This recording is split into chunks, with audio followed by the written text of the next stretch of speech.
Helena was saying I should have been a philosopher, and I figured I would hate to disappoint her, so I'm just going to deliver 5 minutes of philosophy. And I really cannot do philosophy in Norwegian. I'm sorry. So I'm actually going to talk about two of the greatest strengths and challenges, and those are diversity and change. Because all of us love kind of diversity. We love change. But it gets to a point when too much diversity and too much change can become a challenge.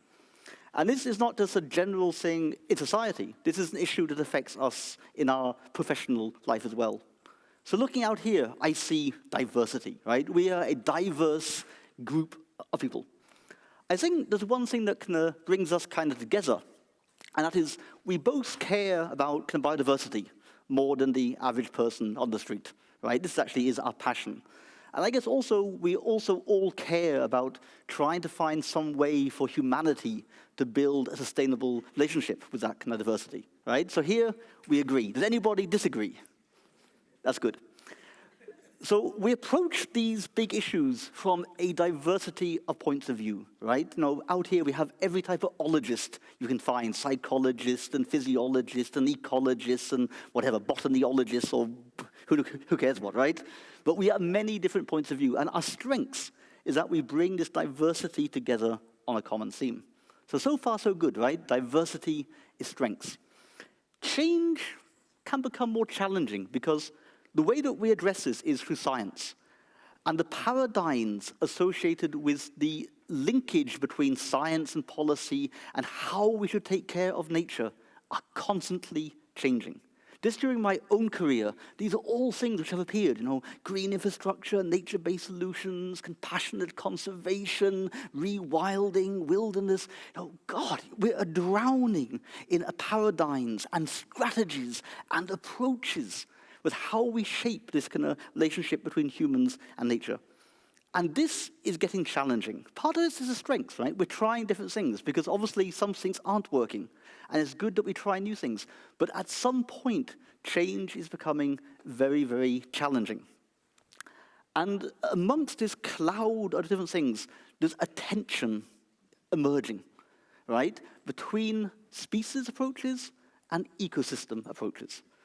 And this is something that we're confronted with again and again in grant applications when referees reject a paper because it's only one species or it's not broad enough. The journals get this. All around us, we're confronted by this tension between how do we go about doing science on species and how do we get about implementing science into policy? Do we do it one by one on the species point of view or drop the species and start working on ecosystems in the abstract? So ecosystems bring, and just for point of order, I come from a species background. I'm a species guy. I work on big, cuddly, furry animals, right? That's my thing. Ecosystem brings really good things. It brings that holism, it brings that biological realism, it brings that wider context, different points of view on how things should be, right? This is really, really good. But the question is, how do we operationalize this? For years we've been told we have to adopt an ecosystem management. How does that work? How do you manage an ecosystem? How does the manager wave his fairy wand over the ecosystem and manage it into this direction or that direction? How do we do this? We all can want to do it, but how? And this is where I'm trying to say that the species are still an important part of that. Just to give you some examples, saving endangered species, right? Nina has shown us how the Arctic fox has come back from the brink of extinction. Now, obviously, Arctic foxes need an ecosystem. No one questions that. But you could have managed the ecosystem for 1,000 years, and you would never have turned a stone or lichen into an Arctic fox. Somebody had to do the foxes and put the foxes back into the landscape. So they need the ecosystem, but without the species focus, that would never have happened. Think about kind of wildlife management in the context of harvest, right? Every year we shoot a lot of moose, right? And this is has been a case study of sustainable use. But you cannot manage a moose harvest by setting an ecosystem quota. You don't set a quota of so many functional units over the ecosystem. You have to shoot a moose. Or if you shoot a moose, you don't shoot a red deer. It's not just a functional equivalent or an ecosystem unit. It's a species which has a quota. You can only manage species by doing species. Of course, you have to have two thoughts in your head at the same time, but you still operationalize things through a species approach. We also care about species. These species are iconic, right? They're beautiful, they're sexy, they're inspiring. We care about them because they're species, not because this is a functionally avian raptor who scavenges fish, but because it's a beautiful eagle, right? And we care about details. A kittiwake is just a seagull, right? We've got loads of seagulls. Do we need the kittiwakes? Think about salmon. We have loads of salmon in the farms. Why should we care about a slightly different salmon? Or take the Arctic fox. If you skin an Arctic fox and skin a red fox, I don't even think Nina could tell the difference without really looking close, right? So do we care that it's white and not red? Of course we do, right? But it just illustrates how this detail matters to us. Not maybe scientifically, right? The DNA sequences are nearly the same. They do the same thing, but we care about those subtle differences. Finally, when it comes to ecosystem management, even though we would like to manage the ecosystem, we've got to think, what are the management tools that we have available to us? If we want to transform the ecosystem from here to here, how do we do that? And when it comes down to it, we have very few policy levers that we can actually manipulate, very few dials that we can change.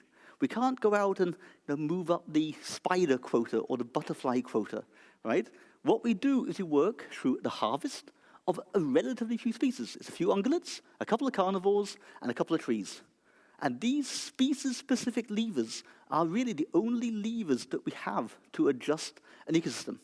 Maybe in aquatic systems, maybe it switches. Perhaps there you can alter things like fertilizer and pH levels and things. But at least on land, these really are the levers that we have. Because these are the levers that directly influence species, which in turn have an effect on the rest of the ecosystem. We have these other indirect effects, but I think these direct ones are really the levers that we can change. So even if we don't care about those species per se, we can only really manage the wider context through what happens to those few species. So in other words, when it comes to this species versus ecosystem thing, this is not a dichotomy, right? We need both. And that's my whole point here, is that in this constant human desire for change, we're constantly throwing the baby out with that bathwater, right? New things are good, but it doesn't mean we have to forget the past. And I think in this context, we really need to have both the past and the future in the same thing. So basically, what I'm saying is that we need species and ecosystems, right? We have a huge experience on the one. We need to carry that experience over and integrate it into this brave kind of new world of ecosystems. But we cannot start on a blank page. It's no point in starting on a blank page. Thank you.